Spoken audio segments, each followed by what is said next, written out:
तो दोस्तों आज है 28 मई और आज के दिन एक महान क्रांतिकारी विनायक दामोदर सावरकर जी का जन्म हुआ था। आज 143 साल हो गए और 143वीं ये उनकी जन्म जयंती है। इस उपलक्ष्य में उनको मेरी तरफ से और आपकी तरफ से सादर नमन।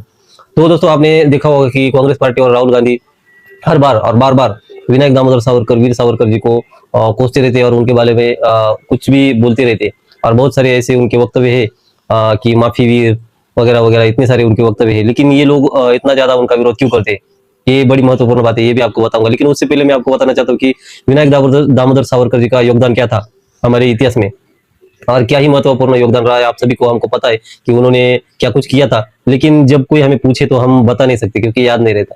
तो मैं आपको बताता हूँ, विनायक दामोदर सावरकर जी का जन्म भगूर नासिक में, एक नासिक के पास एक जगह है भगूर करके, वहां पे उनका जन्म हुआ था। उनके माँ बाप ने उनको इतनी ज्यादा अच्छी उनकी घर की स्थिति नहीं थी, फिर भी उन्हें अच्छे से पढ़ाया। उनके जो बड़े भाई थे बाबा सावरकर, उन्होंने भी जब उनके माँ बाप की जल्दी मौत हो गई उसके बाद उन्होंने उनको संभाला और वो कुल 4 भाई बहन थे, एक बहन थी और सावरकर जी के अलावा 2 भाई थे। और जब उनकी माँ बाप की डेथ हुई तो उसके बाद बाबा सावरकर जी ने, यानी कि उनके सावरकर जी के बड़े बंधु ने उनको संभाला और पूरा ही परिवार उन्होंने संभाला। उसके बाद वो शिक्षा के लिए इंग्लैंड चले गए। वहां पे उन्होंने जो इंडिया हाउस है वहां पे वो जाके रहे और वहां पे अंग्रेजों के खिलाफ जो क्रांतिकारी साहित्य है वो उन्होंने फैलाने में मदद की। उसके बाद वहां पे जो छात्र पढ़ने के लिए आए थे उन सभी को एकत्रित करने का काम किया और अंग्रेजों के खिलाफ उन्होंने वहां से वो जो अपना लड़ा है, वो जो अपनी जो प्रतिक्रिया है वो देनी शुरू की इंग्लैंड से। इसके कारण उनको अंडमान के सेलुलर जेल में 2 आजीवन कारावास की सजा हुई। कितनी? 2।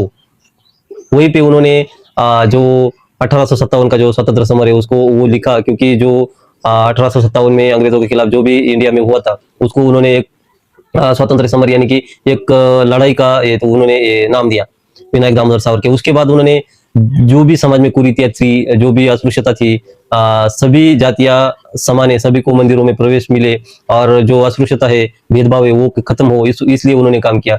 इसके अलावा जो उनका साहित्य था, कई कविताएं लिखी उन्होंने, कई लेख लिखे उनकी बहुत सारी जो किताबें हैं हिंदुत्व, उस उनमें से एक मेजर किताब है, उसमें उन्होंने बताया कि हिंदुत्व असल में है क्या।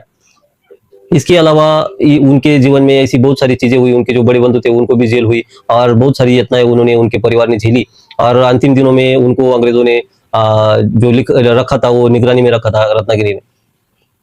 यानी कि ये एक बंदा जब से उसको समझ में आने लगा, जब से वो बड़ा हुआ तब से उसकी जीवन में यातना ही रही। इतना सारा कुछ उन्होंने किया, उनके परिवार ने किया। लेकिन आज जब ये कांग्रेस पार्टी और जो राहुल गांधी ये लोग उनको अच्छा कहने की तो छोड़ो, लेकिन हर बार उनको बोलते रहते, असल में उनका